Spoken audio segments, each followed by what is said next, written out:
I think I put the airplane mode on. I got a good teaching video. Finished it. It should go up tomorrow. It's the church in Proverbs 31.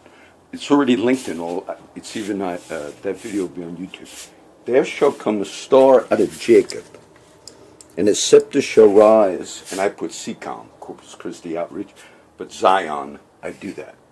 And shall smite the corners and destroy all the children. Out of Jacob shall he come forth and have dominion, and shall destroy him that remaineth of the city. Those are not threats. That's a scripture speaking. That was a false prophet by the name of Balaam. And it's for Bible students who are familiar with it. But it's interesting because though he was a false prophet, because in the New Testament letter, I think Jude and Peter talk about him. It says he loved the wages of unrighteousness. His story, I don't want to teach the whole thing, but because of money, he was trying to curse God's people. And Balak, some king, says, I want you to curse these people. And each time he tries to okay, we'll do what we can. I can't do it. I got to keep blessing them. But those are true prophecies speaking of the coming Messiah. There shall arise a star out of Jacob, and unto him shall the gathering of the people be. Not an individual. The voice of the Lord. The voice of the Lord crieth unto the city. Shall a trumpet be blown in a city, and the people not be afraid? Shall there be evil in a city, and the Lord hath not done it? Surely the Lord God will do nothing, but he revealeth his secret unto his servants the prophets. This is a ram's horn, okay? Actual ram's horn. In the Old Testament, they blow that horn. You got famous stories. Gideon, a great warrior, a mighty man of valor. And one time he had 300 guys with him. He had this big army, and God said, no, it's too big. All the chickens have to go home. Everybody that's afraid, leave. He gave them that option. And a bunch of them said, okay, we're out.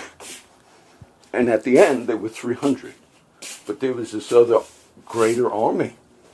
But what they did, they had these little clay pots and these lanterns.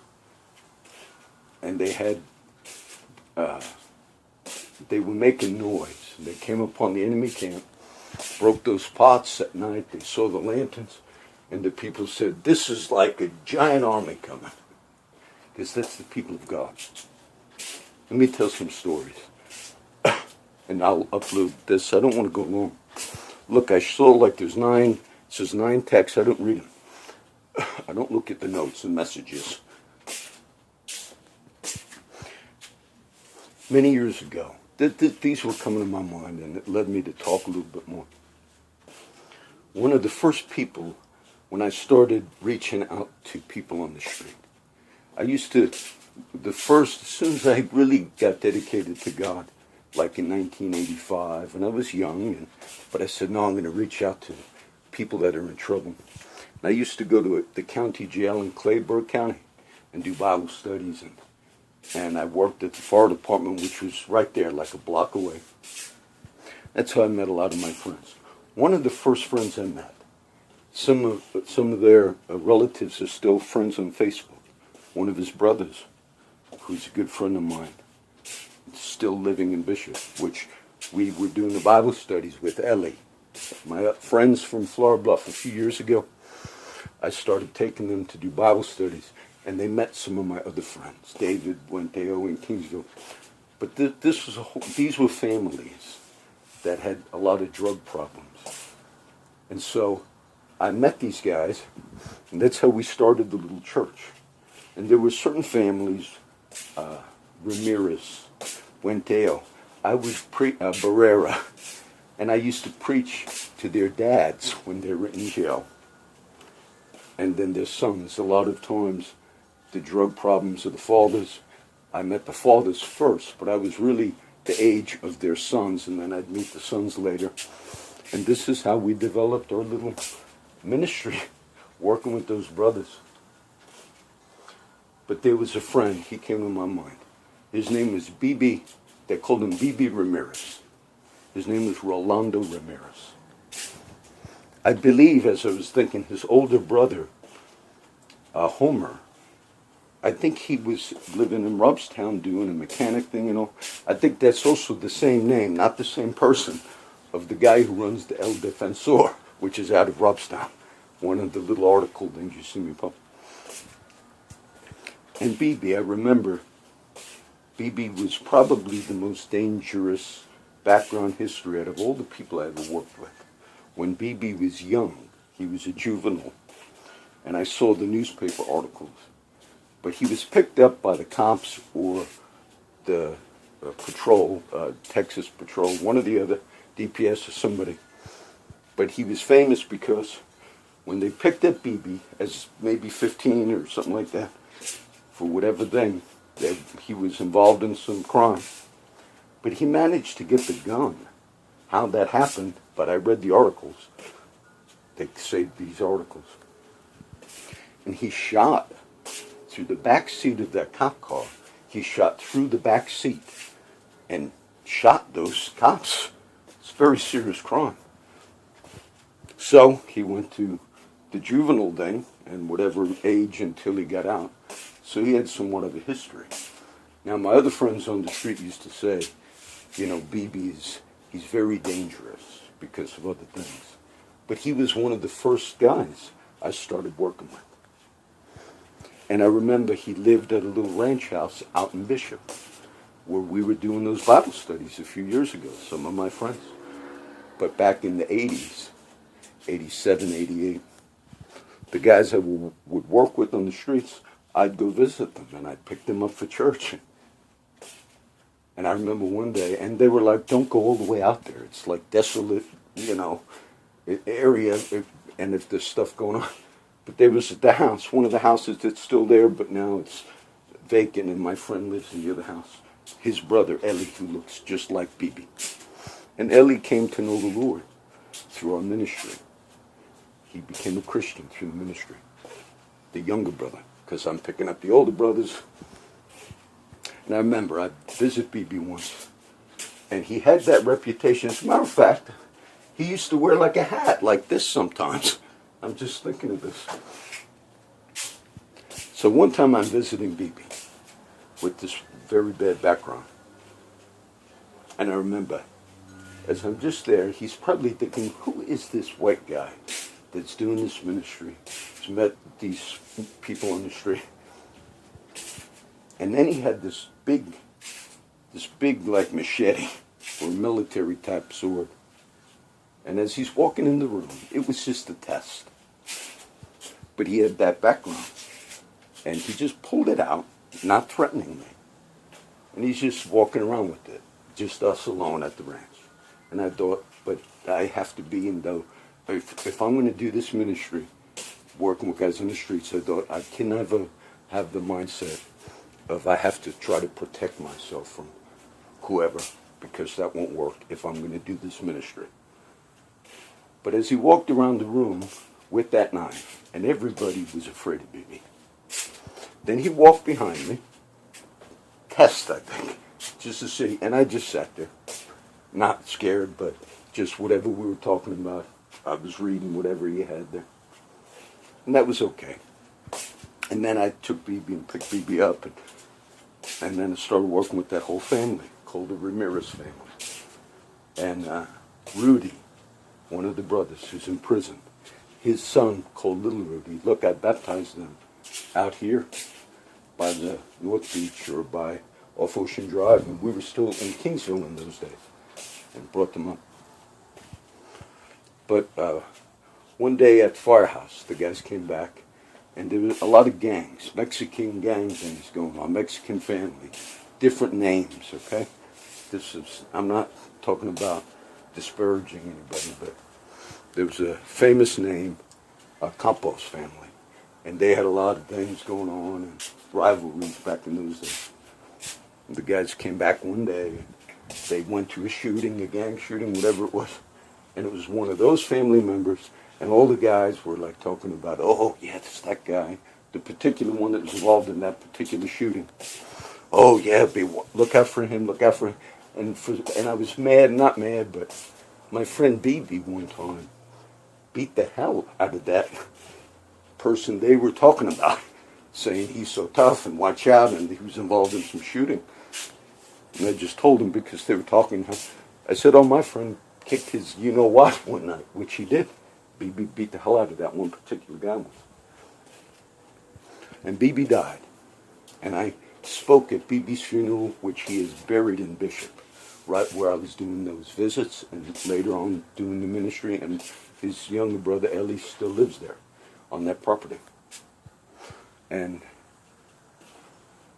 But you know, my friends that had these lives, one time the guys would tell me, you know, John, we realize you're here to help us. You're not connected with any, it's not like a code, you don't even take money. And they said, we might be able to just help you, John. They were involved in things where the money came in illegally. And they kind of said, you know, maybe I can help you with some money someday, John. Because a lot of money comes through our lifestyle. And I said, oh no. I said, I could never do that. I said, I would never do that. And there were bank robberies. I didn't know. There were bank robberies at that time, back in the late 80s, early 90s. And I think it was Alice, but there was a slew of bank robberies. And somebody was wearing a gorilla mask, just going in, armed, robbing banks. And some of my friends later had said it was someone I knew. And that was supposedly found out later. So anyway, BB died. And I could imagine that people that are in positions, and one of the guys that wanted to say, we can help you with money or get you stuff. And when I said, look, that's wrong. It's wrong. It would be wrong for me to take anything like that. Any connections, any influence to. And he said, you know, John, but there was a commissioner and people in politics in Kingsville at that time, people I knew. He said, but we sell things to this particular person, John.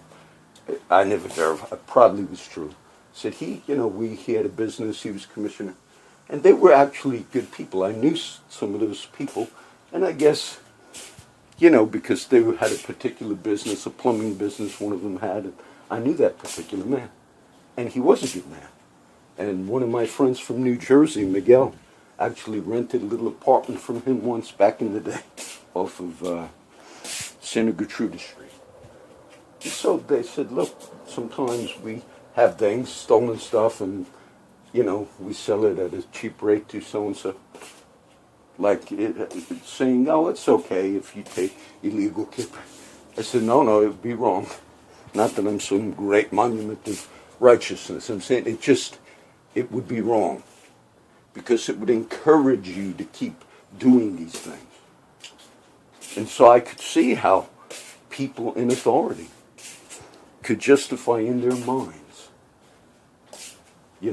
riding the edge, which is like what we were talking about. So I wanted to, that came in my mind. And one year, like I backslid one year. I said, and I did. And I drank a lot that year, 90-something or whatever, just that particular year. And so I was partying with some of those friends of mine. And they also knew that, John, they didn't want to drink anymore like with me because I would fight. I would want to fight like when I was drinking. So then they kind of looked, he's like, I guess some people were that way and they knew, So I had a little thing like that. But one time I went to Robstown because a lot of those friends of mine were heroin addicts. That's what they did a lot of times. Some are doing well today, some have died. And I just took him to Robstown. And I'm sure he was going to pick up whatever he was going to pick up. but I wasn't doing it myself. But I'll confess this crime. The statute of limitations is gone. He gave me a joint. He said, I'll do my business. I'll go do what I got to do. And here's a joint. And he gave a name for the joint, like a regular marijuana joint. And this was 91 or something like that. So I'll smoke a joint. And I smoked that joint. And I'll never forget. Oh, he said, this is skunk weed or something. But the name I thought meant like it's crappy pot, like not strong. That joint must have been laced with something, which does indeed happen. And I smoked that joint. And man, I was on a trip. Like I did mescaline when I was young, which is like acid. And you go like on a trip. That's what happened when I smoked that joint. And I mean, I was just sitting there in Robstown waiting for my friend to get back. And I did drive back to Kingsville. But I was... So that's just some of the history. I remember I went to pick up BB one day, Rolando, who is now dead. And I picked these guys up for church. His father, whose name was also Homer Ramirez. I would take Homer, the sons, all of them, pick them up in a little van I had. I was working the firehouse, and Sundays I would take off just to preach on those Sundays. We rented a little room in an old vacant hospital on Caesar Street, Santa Gertrudis Street, or Caesar Street. We rented, not the whole hospital, but we were renting it part, and then we met in our home in the garage, had meetings. It was fixed up nice. And one day, Homer, and that was our church. Oh, people like that. And I'd write the brothers when they went to jail. They had to do time, and they'd questions about the Bible or whatever. And I kept in contact. At work on lunch breaks and stuff, I'd say, okay, today I got to write a letter to so-and-so. He wrote me, and then their wives and families would be in the church, our meetings. And Homer told me once, he said, the father, he said, Brother John, he's passed away since, he said, can you drop everybody else off first, because I picked them up for church in a little suburban, and do the meeting, and then drop them off. It was nice. He said, can you drop me off less tonight? I said, okay, Homer, that's fine. And I dropped everyone off, and he said, I want to take you to eat. And it was like a little taco place in Kingsville, off King Street. I said, okay, Homer, that's great. And it was like a not an expensive place. And he said, God has made my dreams come true, John. He said, I always wanted to see my sons in church, because his sons, and it was not just BB, but it was Rudy, Ellie, and then their kids. And so yes, their whole families were involved in this little Christian outreach ministries. All Mexicans. I don't think there was another white person in that church I started but me. Elias, he was a song leader, went on to become a pastor. He was a drug addict, and then he died one day. So a lot of good history. And I could see how people in authority become friends with people. And maybe it's easy to cross those lines. Like, yeah, okay, I'll take money. And no, but it's not right to do that. That's really what like corruption is. And then when they see, because some of them, when they realized there were like people in the community that did take some of their stolen items, buy them at cut rate, it showed to them. And those of you that are involved in that, you might think that that doesn't affect those guys. It does. A lot of my friends, when they told me stories, you wouldn't believe what this person, it does affect them. It makes them feel like it's hypocrisy. That's how it affects the people that are obviously on the street, obviously in criminal lifestyles. When they know that they made some type of deal with, whether it's a judge, a commissioner, it affects them to the point where they think, they say we're bad, and it encourages them to say they're all like us. They're all, and see, so it does affect them. I had a friend of mine, good friend I've known for a lot of years. And it's common on the street. People, this is a common thing. And I'm not, my friends that do this and all, I'm not condemning you. It's very common for people to say, I got my food stamp money in, and here in Texas they use a little card, like a credit card. It's supposed to cut down on, people selling food stamps, but it hasn't. What they do is they say, I got my food card, let's go shopping. You could buy on my card, if you buy $100 or $50 on my card, you can buy the food and then you give me half. That's very common here in Texas. I've never done that. And I have a lot of friends that have done it. And one of my friends not too long ago asked me that thing, and I've never done it. And he's known me for a while, a good friend. And it's real common.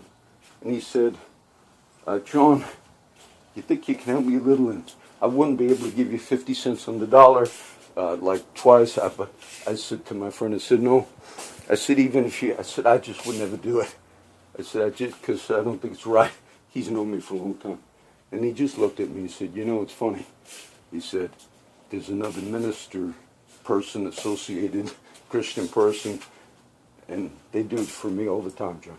But that one little thing that not such a big, just said, I don't think it's right to do. And he was like, there's so many other people that would do it on the drop. And I'm not saying I'm special or perfect, I'm just saying I have always felt that was important for those people to see. For those people that are dealing with probation and the system, they can't realize, they don't like seeing that. Because they're thinking, I'm dealing with all these years of probation, I'm going to this court again and because of drug problems. And then they realize some of the people they're dealing with were involved in all that. So let me upload this. I'm not reading these texts. It says like 9 texts.